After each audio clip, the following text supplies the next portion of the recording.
Most business owners do this wrong, and it's why they get audited. If you're still driving your personal car for business, you need to watch this. Today, I'm breaking down exactly how to move your car into your LLC the right way, avoid the audit traps, and maximize your deductions in 2026. Because it's not what you make, it's what you keep. Let's be honest, the internet is full of myths about business vehicles. Some say you have to put your car in your LLC to get a write-off. Others say you should never do it. The truth? The IRS doesn't care whose name is on the title for most deductions, but your insurance company, your state, and your audit risk definitely do. And with the IRS's new AI audit system, getting this wrong is riskier than ever. If you want to keep more, you need to know the rules, the paperwork, and the pitfalls. Let's make sure you're not the next business owner to get blindsided by an audit letter, or worse, a denied insurance claim. First, let's bust the biggest myth. You do not have to put your car in your LLC to write off business use. The IRS allows you to deduct mileage, actual expenses, Section 179, and bonus depreciation on a personal vehicle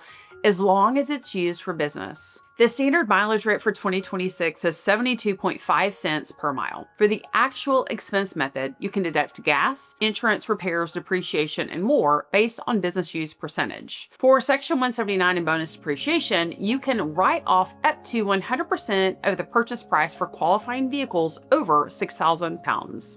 I had a client, Angela, who thought she had to transfer her car to her LLC to get a deduction. She spent hours at the DMV, paid sales tax, and ended up with higher insurance premiums, only to find out that she could have claimed the same deduction with the car in her own name. Don't make that mistake. So when does it make sense to move your car into your LLC? If your business is high risk, putting the car in the LLC can shield your personal assets in a lawsuit. If you have employees driving or the car is branded, you need commercial coverage. Some lenders require the car to be in the business name for commercial loans. If you transfer a car with a loan, you may trigger a due on sale clause. Your lender can call the loan due immediately. If you lease, you need the leasing company's permission to assign the lease to your LLC. If the car is paid off, you can sell it to your LLC as a capital contribution, but you may owe sales tax depending on your state. A client, Marcus, ran a delivery business. He put his van in his LLC, got commercial insurance, and when an accident happened, his personal assets were protected. But another client, Lisa, transferred her car without telling her lender,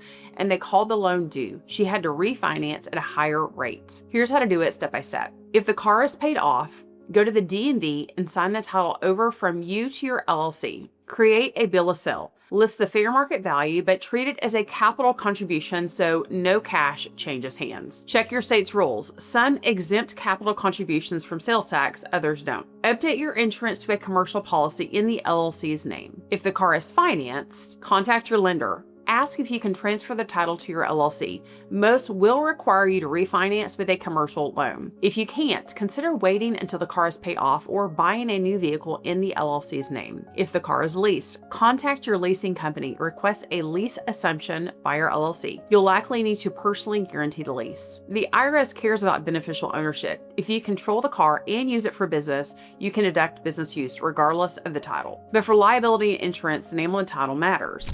A client, David, transferred his car to his LLC but forgot to update his insurance. When he got in an accident, the claim was denied. Wrong name on the policy. He had to pay out of pocket. Always update your insurance immediately after transferring the title. This is where most business owners get burned. The IRS expects you to keep a contemporaneous mileage log, created at the time of each trip, not reconstructed later. If you claim 100% business use, you need to prove it. If you use the actual expense method, you need receipts for every expense. Mileage apps like MileIQ, QuickBooks, or Everlance are accepted by the IRS. For Section 179 and bonus depreciation, you must use the vehicle more than 50% for business in the first year. If you switch from personal to business use, you need to document the date and the vehicle's value at the time of transfer. A client, Nina, claimed 100% business use for her SUV. The IRS audited her, asked for a mileage log, and she couldn't produce one. They disallowed the deduction, added a 20% penalty, and she had to pay back thousands. Another client, Carlos, used a mileage app, kept every receipt, and sailed through an audit with zero changes. Here's a trap most business owners miss. If you transfer your car to your LLC but keep personal insurance, your claim can be denied. Commercial insurance costs more, but it's 100% deductible, and it's the only way to make sure you're covered. Commercial policies are priced for business risk, driving to client meetings, making deliveries, etc. If you have employees driving, you need hired and non-owned auto coverage. If you're in an accident and the registration and insurance don't match, your claim can be denied. A client, Jill, transferred her car to her LLC, kept her personal insurance, and got in a wreck. The insurance company denied the claim. Wrong name on the policy. She had to pay for repairs herself. Always update your insurance immediately after transferring title. So which method should you use? The standard mileage rate is simple, easy, and often best for high mileage, low expense vehicles. The actual expense method is usually better for expensive vehicles, heavy SUVs, or if you have high operating costs. For 2026, the standard mileage rate is 72.5 cents per mile. Actual expenses include gas, oil, repairs, insurance registration, lease payments, and depreciation. Section 179 and bonus depreciation allows you to write off up to 100% of the purchase price for vehicles over 6,000 pounds, but only if it's used more than 50% for business. A client, Steve, drove 30,000 business miles a year in a fuel-efficient sedan. The mileage deduction was bigger than his actual expenses. Another client, Monica,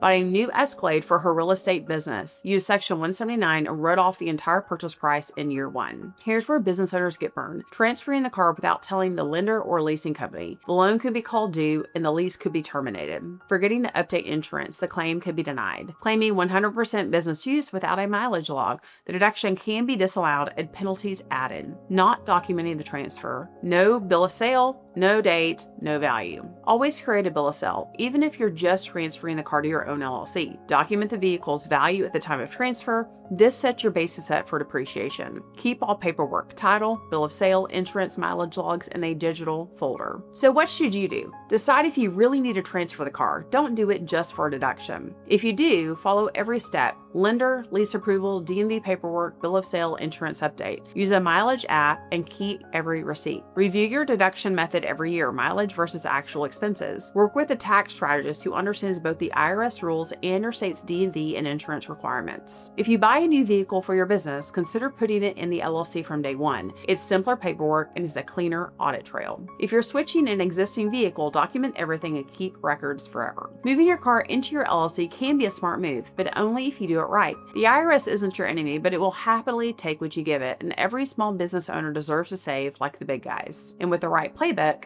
you can. But here's what most business owners miss. The biggest vehicle write-off mistakes aren't about paperwork, they're about strategy. If you want to know how to write off your car the right way in 2026 and avoid the traps that cost business owners thousands, watch the next video. Click through now to learn the secrets of maximizing your vehicle deduction, audit-proofing your records, and keeping more of what you earn. Because it's not what you make, it's what you keep. So keep more.